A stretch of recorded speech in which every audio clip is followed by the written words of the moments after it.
Okay, let's just dive right in. Have you ever, and I mean really, stopped to think about why you believe the things you do? Not just the big philosophical stuff, but, well, everything. Today, we're going to talk about a pretty powerful way to do exactly that. Think of it like a spring cleaning, but for your mind. The philosopher René Descartes kicks things off with this pretty massive challenge, right? He says at least once in your life, you need to take it all apart. Now, I know that sounds super extreme, but stick with me here because the logic behind it is actually surprisingly simple and incredibly useful. If you think about it, we inherit so many of our beliefs. We get them from our family, our friends, our culture. We just kind of absorb them. We collect them over the years without ever really stopping to ask ourselves, wait a second, is this actually true? Do I really believe this? And what happens over time? Well, you could call it the attic of your mind. It just gets cluttered, right? It's filled with all this stuff you've picked up along the way. Some half-truths, maybe some things that are just flat out false, and probably a whole lot of simple misunderstandings. It gets pretty messy up there. So what do we do about it? Well, we've got to stop, we've got to sort through everything and do a really deep clean. We need a kind of intellectual reset. And luckily for us, Descartes gave us this fantastic metaphor for how to go about it. All right, just imagine this scenario for a second. You've got a basket that's full of apples, but you have this nagging feeling. You suspect that at least one of them might be rotten.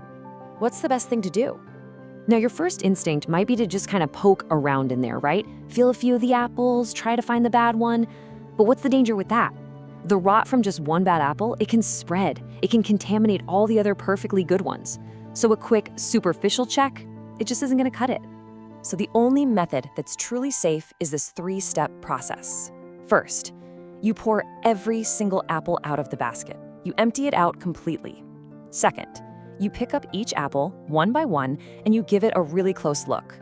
And third, and this is the important part, you only put an apple back in the basket if you are absolutely 100% certain it's good.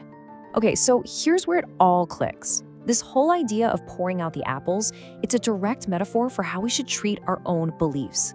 See those apples? They're your beliefs. And that basket? That's your mind. And this whole method, it actually has a name. It's called Cartesian doubt. It's this process of consciously, intentionally setting aside everything you think you know. Now, the goal isn't to end up with an empty head. Not at all. The goal is to rebuild your entire understanding on a foundation of solid, inspected, undeniable truths. But let's be totally honest here. This is not an easy thing to do. In fact, it's a pretty terrifying act of, well, intellectual destruction. Because for that moment, after you've poured everything out, the basket is completely empty, and you're just left with nothing. And when I say everything, I mean everything.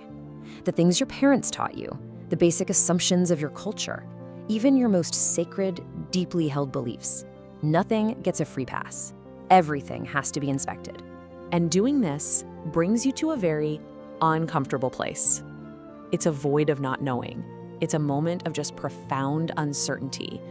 And frankly, most people are absolutely terrified to even go near that feeling. So it all comes down to this choice, right? On one hand, you can just live with the rot. You can stick with the comfortable familiarity of your unexamined beliefs, even if some of them are false. Or you can face the void, that scary, insecure, but ultimately cleansing emptiness of doubt. And this quote just brilliantly sums up why facing that void is so worth it. The point isn't to destroy truth, it's to find what's really true. Think about it. Any belief that can't survive this kind of intense questioning, well, maybe it wasn't much of a truth to begin with. The strongest truths are the ones that have been tested by doubt and come out even stronger on the other side. And that really just leaves us with one final question to take away. If you were to do your own intellectual spring cleaning, what's in your basket? What beliefs have you been carrying around for years without a second thought? Which of your apples needs inspecting?